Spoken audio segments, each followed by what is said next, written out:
आप सबका स्वागत है इस यूट्यूब चैनल पे।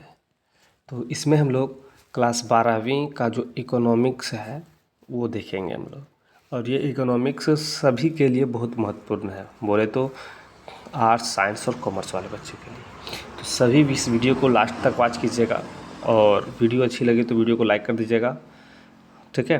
देखिए, फ़िलहाल हम लोग 10 जनवरी तक MCQ सीरीज़ चला रहे हैं। 10 जनवरी के बाद हम लोग सब्जेक्टिव लेकर आएंगे। तो आप चैनल को सब्सक्राइब करके रख लीजिए, क्योंकि MCQ तो देख ही लेंगे, सब्जेक्टिव का इम्पोर्टेंट जैसे कि क्वेश्चन बैंक जो है ना, और क्वेश्चन बैंक का एनालिसिस करके आप लोगों के बीच में हम रखेंगे।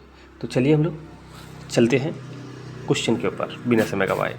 उससे पहले चैनल के ऊपर अपने चैनल को सब्सक्राइब जरूर कर लीजिएगा। देखिए, पहला क्वेश्चन दिया गया है कि वस्तुओं की आपूर्ति मुख्य रूप से निर्भर करती है। तो वस्तुओं की आपूर्ति किसके ऊपर निर्भर करती है मेनली? तो क्रेता की आय पर, या अनिश्चित आवश्यकताओं पर, या उत्पादन लागतों पर।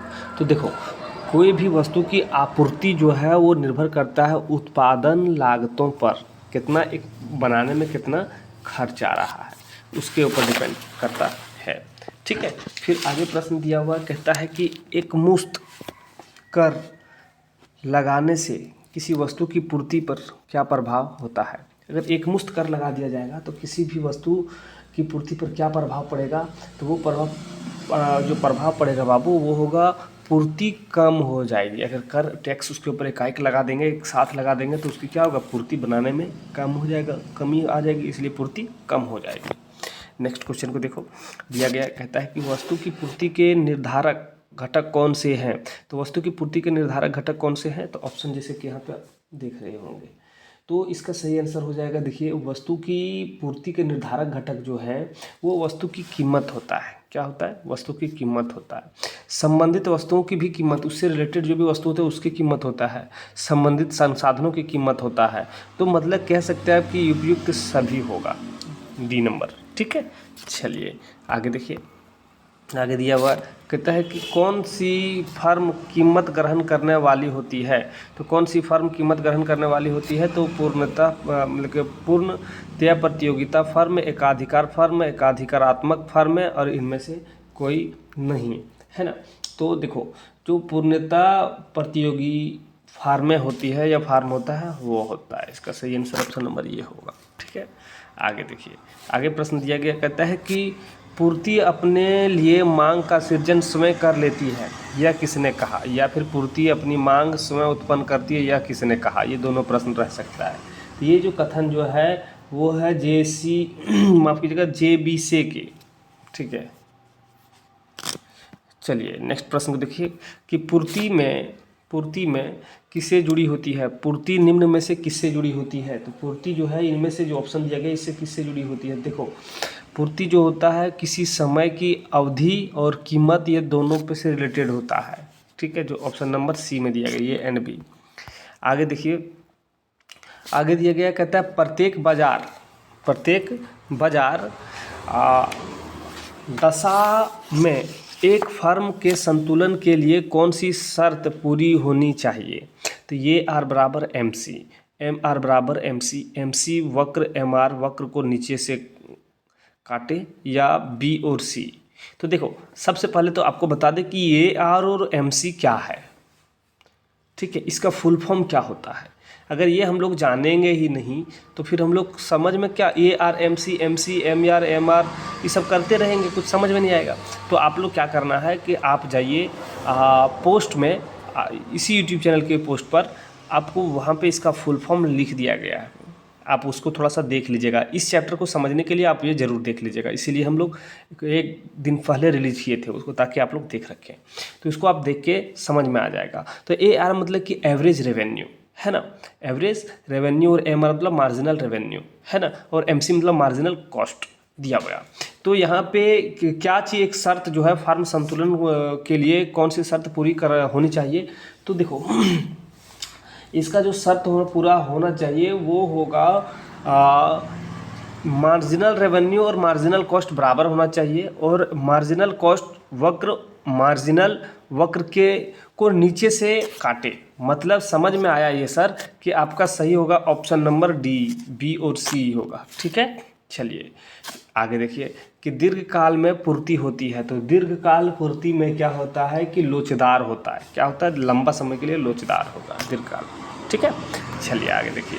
आगे दिया गया है कि देखिए पूर्ण प्रतियोगिता में टीआर का फुल फॉर्म क्या होगा। आप समझेंगे नहीं, जानेंगे नहीं, तो आप चैनल के मतलब बोले ना प्ले लिस्ट में जाकर उसको जरूर लाइक कर दीजिएगा और चेक कर लीजिएगा।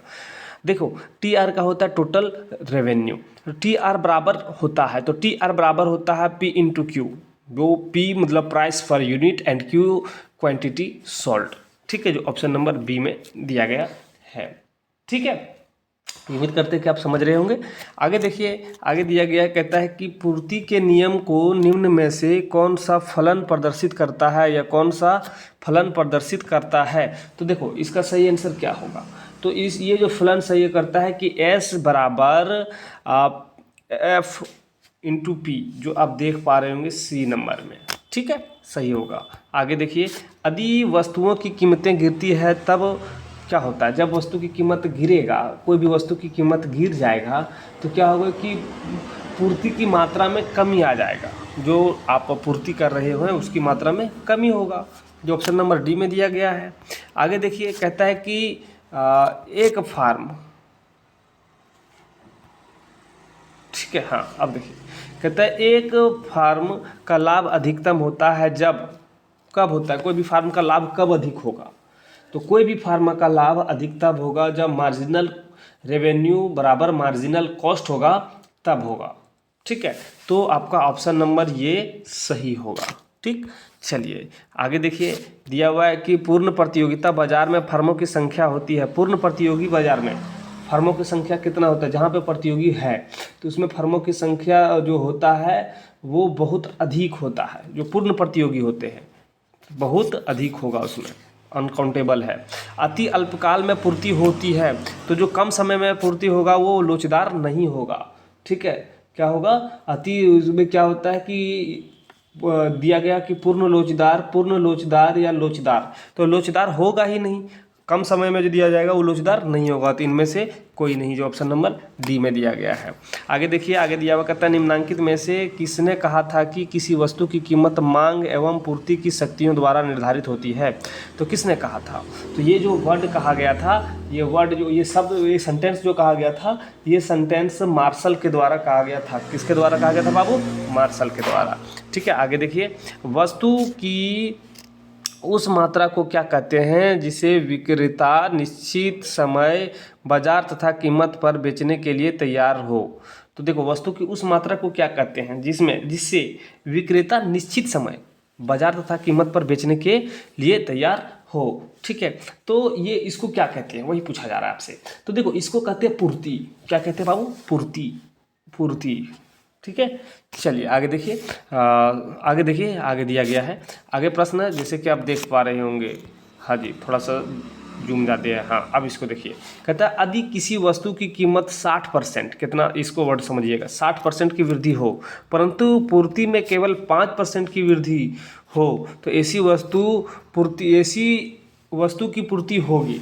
अगर मान लो कह रहा है कि वस्तु की कीमत क्या है, उसमें 60% की उछाल आ गया और यहाँ पे पूर्ति में बनाने में सप्लाई करने में 5% की वृद्धि हुई, तो ऐसे वस्तु की क्या होगा? तो बेलोचदार होगा। क्या होगा? बेलोचदार। लोचदार तो होगा ही नहीं। ठीक है, चलिए, जब कीमत में थोड़ा सा परिवर्तन होने पर पूर्ति में ज़्यादा वृद्धि हो जाए तो पूर्ति का स्वरूप निम्न में से कौन सा होगा। तो जब थोड़ा सा मतलब कि क्या बोला कि कीमत में थोड़ा सा परिवर्तन हुआ और पूर्ति में ज़्यादा वृद्धि हो गया, ठीक है, तो ऐसा क्या होगा? देखो, तो लोचदार होगा। क्या होगा? लोचदार होगा। लोचदार क्यों होगा? क्योंकि देखो अभी आप सपोज मान लो कि किसी का कीमत 5 रुपया है, ठीक है, और वो बढ़ गया 6 रुपया हो गया और 5 रुपये के टाइम में 10 पैकेट बन रहा था। अब जिस 6 रुपया हुआ उसमें 20 पैकेट हो रहा था, तो वो तो स्टॉक अवेलेबल रहेगा, तो लोचदार ही रहेगा, है ना। तो क्या होगा? लोचदार होगा। ठीक, लोचदार, जो ऑप्शन नंबर ये में दिया गया है। ठीक है, चलिए आगे देखिए, एक नेक्स्ट क्वेश्चन को ये समझना बहुत जरूरी है। देखिए क्वेश्चन समझने में फेर नहीं करना है ना, आप लोग को देर हो जाएगा बाबू लोग, समझिएगा। जब किसी वस्तु की मांग में वृद्धि होती है लेकिन पूर्ति में कोई परिवर्तन नहीं होता है तब संतुलन कीमत होता है। मतलब कि क्या बोला, जब किसी वस्तु की मांग में वृद्धि होती है, कोई भी वस्तु है उसकी मांग में वृद्धि हो गया, ठीक है, लेकिन पूर्ति में कोई परिवर्तन नहीं होता है। मतलब सिर्फ 5 रुपया वाला 6 रुपया हो गया, लेकिन जो इतना सप्लाई हो रहा था बस उतना ही सप्लाई हो रहा है, तो संतुलन क्या होगा? तो संतुलन में क्या हो जाएगा? तो संतुलन में समझो, संतुलन में क्या होगा? वृद्धि होती है। तब संतुलित कीमत में वृद्धि हो जाएगा। जो भी एक रहता था वो कीमत में और बढ़ोतरी हो सकता है, संतुलित कीमत में बढ़ जाएगा, एक जैसा नहीं रहेगा, ठीक है, वृद्धि होती है। जो देखो आगे देखिए, आगे दिया गया कहता है कि उत्पादन के सापेक्ष कुल आगाम में परिवर्तन की दर क्या कहलाती है? तो उत्पादन के सापेक्ष कुल आगाम में, ठीक है, क्या कहलाती है? तो सीमांत आगाम, उसको क्या कहते हैं? सीमांत आगाम कहेंगे, ठीक है। चलिए आगे देखिए, जब किसी वस्तु की मांग तथा पूर्ति में समान दर से वृद्धि होती है तो संतुलन कीमत में, जब किसी वस्तु की मांग तथा पूर्ति में समान दर से वृद्धि होती है तो क्या संतुलित कीमत में क्या होगा? तो तीव्र गति से वृद्धि होती है, ठीक है, तीव्र गति से वृद्धि होगा, ठीक है। चलिए आगे देखिए, आगे दिया गया कहता है कि किसी वस्तु की मांग की तुलना में पूर्ति में अधिक वृद्धि होने से साम्य मात्रा में क्या होता है? तो साम्य मात्रा में बाबू क्या होगा? वृद्धि होगी, ठीक है। चलो आगे देखो, आगे दिया गया है कहता है कि किसी वस्तु की मांग डी, मांग डी पूर्ति एस हो तो मांग अधिकता की स्थिति को दर्शाया जा सकता है। तो मांग अधिकता की स्थिति को कैसे दर्शाएंगे?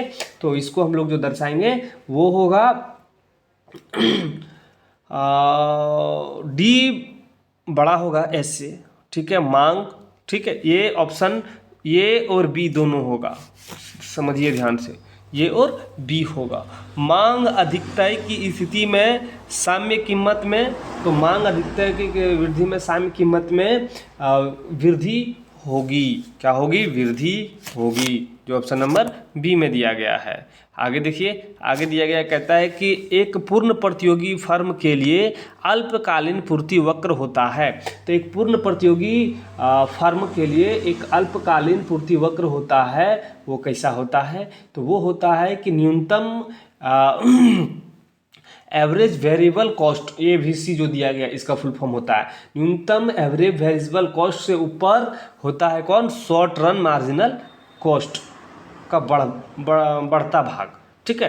तो आप समझिए कि इस जगह पे दिया गया जो ऑप्शन नंबर ये आपका सही होगा। ये बीसी का फुल फॉर्म और एसएमसी का फुल फॉर्म आप चाहिए पोस्ट में जाके आप थोड़ा चेक कर लीजिएगा।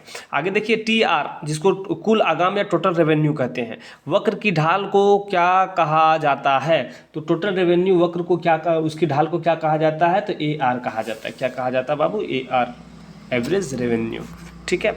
चलिए आगे देखिए, लाभ अलाभ बिंदु की प्राप्ति होती है जब, लाभ और अलाभ बिंदु की प्राप्ति कब होता है बाबू? तब होता है जब टीआर और एमसी बराबर होता है, मतलब टोटल रेवेन्यू और मार्जिनल कॉस्ट बराबर होते हैं, जो ऑप्शन नंबर डी में दिया गया है, ठीक है। चलिए आगे देखिए, आगे दिया गया कहता है कि दीर्घकाल में एक पूर्ण प्रतियोगी फर्म को किस प्रकार का लाभ प्राप्त होता है? तो दीर्घकाल में एक पूर्ण प्रतियोगी फर्म को किस प्रकार का लाभ प्राप्त होगा बाबू? तो किस प्रकार का लाभ प्राप्त होगा? तो उसको जो लाभ प्राप्त होगा वो सामान्य प्राप्त होगा, सामान्य, नॉर्मल, ठीक है, नॉर्मल, ना उनको घाटा होगा ना लाभ हो ज़्यादा होगा, ठीक है। एक वस्तु की मांग और पूर्ति वक्र क्रमशः Q बराबर 10 - 2P तथा Q बराबर 5 + 3P है, तो सामान्यतः कीमत क्या होगी? तो इसका कीमत क्या होगा, ठीक है। तो ये लॉन्ग वाला वीडियो जिसमें आएगा उसमें इसको आप हम एक्सप्लेन जरूर करेंगे, लेकिन इसका आंसर अभी हम लोग फिलहाल टच कर लेते हैं, ठीक है। तो इसका 1 होगा। अब 1 कैसे होगा? तो आपको हम बताएंगे, बोले थे ना कि उस वीडियो में जरूर बताएंगे। तो इसका क्या होगा? 1 होगा, ठीक है। क्या होगा? 1, जो ऑप्शन नंबर 5, माफ़ कीजिएगा, ये में दिया गया है, ठीक है। चलिए आगे देखिए, आगे दिया गया है कहता है, देखिए, किसी फर्म के लाभ को इनमें से किसके द्वारा प्रदर्शित किया जाता है? कोई भी फर्म के लाभ को इनमें से किसके द्वारा प्रदर्शित करता है? तो ये जो होता है वो ऑप्शन नंबर ये टीआर - टीसी ये प्रदर्शित करता है, ठीक है। टोटल रेवेन्यू में टोटल कॉस्ट को घटा दिया जाता है, ठीक है, यही प्रदर्शित करता है किसी भी फार्म को। मान लो कि आपके पास कितना टोटल रेवेन्यू हुआ और कितना कॉस्ट इसमें लगा, तो कॉस्ट को काट देंगे, जो बचेगा वही ना लाभ प्राप्त होगा जी। हाँ, आप उम्मीद करते हैं समझ गए होंगे। चलिए आगे देखिए कि एक फार्म के संतुलन के लिए किस शर्त को पूरा होना आवश्यक है। तो एक फार्म के लिए संतुलित होना मतलब कि एकदम संतुलित होना, ना लॉस ना घाटा, इसके लिए क्या करना चाहिए, क्या क्या एक होता है संतुलन, कौन सा रूल फॉलो करना चाहिए, या फिर आप कह सकते हैं कि कौन सा ऑप्शन सही होगा। तो MR बराबर MC होगा। क्या होगा? MR बराबर MC, जो ऑप्शन नंबर ये में दिया गया है। एक पूर्ण प्रतियोगी बाजार में सभी फार्म किस प्रकार की वस्तुओं का उत्पादन करती है। तो पूर्ण प्रतियोगी बाजार में सभी समरूप वस्तु ही उत्पन्न करता है, बनाता है, समरूप एक जैसा रूप होता है सबका। ठीक है, चलिए आगे देखिए। आगे दिया गया कहते हैं कि एक पूर्ण प्रतियोगी बाजार में कीमत स्वीकार्य कौन होता है। तो पूर्ण प्रतियोगी बाजार में जो कीमत स्वीकारक कौन होता है। तो कीमत स्वीकारक केवल विक्रेता होता है, विक्रेता। ठीक है, विक्रेता। ठीक, एक पूर्ण प्रतियोगी फार्म के लिए कुल आगाम वक्र का आकार कैसा होता है। तो कुल आगाम वक्र का आकार जो होता है धनात्मक ढाल एक सरल रेखा होता है, धनात्मक ढाल होगा और एक सरल रेखा ही होगा, जो ऑप्शन नंबर बी में दिया गया है। दीर्घकाल में वस्तु की मांग बढ़ने से साम्य कीमत में क्या होता है। तो दीर्घकाल में वस्तु की कीमत बढ़ने से साम्य कीमत में क्या होता है। तो साम्य कीमत में क्या होगा बाबू, साम्य कीमत में वृद्धि होगी। क्या होगा? वृद्धि होगा, जो ऑप्शन नंबर ये में दिया गया है। मांग अधिकतय की स्थिति होती है जब, मांग अधिकतय की स्थिति कब होती है, जब आप देख रहे हैं कि जब पूर्ति की तुलना में मांग अधिक होता है, पूर्ति की तुलना में मांग अधिक होता है। ठीक है, हाँ। चलिए नेक्स्ट क्वेश्चन को देखिए कि यदि किसी वस्तु की कीमत में 4% की कमी करने से उसकी पूर्ति की मात्रा में 3% की वृद्धि हो जाती है तो वस्तु की पूर्ति खाली स्थान होगी। तो इस खाली स्थान में वर्ड को घुसेड़ना है। तो देखिए सापेक्षिक बेलोचदार होगा। क्या होगा? सापेक्षिक बेलोचदार, जो ऑप्शन नंबर डी में दिया गया है, बेलोचदार ही होगा। ठीक है, दीर्घकाल में वस्तु की मांग घटने से साम्य कीमत में क्या होता है। तो दीर्घकाल में वस्तु की मांग घटने से साम्य कीमत में क्या होगा, तो वो जो होगा कमी होगी। क्या होगा? कमी होगी। ठीक है, जो ऑप्शन नंबर दिया गया है इसमें बी में। नेक्स्ट क्वेश्चन को देखिए। नेक्स्ट क्वेश्चन दिया गया है, कहता है कि एक फार्म संतुलन की अवस्था में होगी जब, कोई भी फार्म संतुलन की अवस्था में कब होगा। तो ये संतुलन की अवस्था में होगा जब कुल संप्राप्ति और कुल लागत के बीच का अंतर अधिकतम होगा। ठीक है, जो ऑप्शन नंबर डी में दिया गया है। ठीक, चलिए आगे देखिए। आगे प्रश्न आप देख पा रहे हैं, दिया गया है कि किसी वस्तु की प्रति इकाई बिक्री से एक उत्पादक को प्राप्त राशि क्या कहलाती है। तो एक उत्पादक को प्राप्त राशि क्या कहलाएगा बाबू? औसत आगम, औसत आगम, औसत आगम। ठीक है, एवरेज कॉस्ट। ठीक है, एवरेज रेवेन्यू। चलिए आगे देखिए। किसी वस्तु की पूर्ति वक्र मूल्य बिंदु से गुजरती है तो पूर्ति की कीमत लोच का मान होगा। तो पूर्ति की कीमत लोच का मान क्या होगा? तो लोच का मान होगा जो 0। क्या होगा? 0, जो ऑप्शन नंबर ये में दिया गया है। आगे देखिए। मान लिया जाए कि एक बाजार में 3 एक जैसे फार्म है तथा वस्तु की कीमत 5 रुपया प्रति इकाई पर एक फार्म वस्तु की 50 इकाई की पूर्ति करता है, तो वस्तु की बाजार की पूर्ति क्या होगी। तो कह रहा है कि 3 वस्तु, समझिए बात को क्या कह रहा है उसने।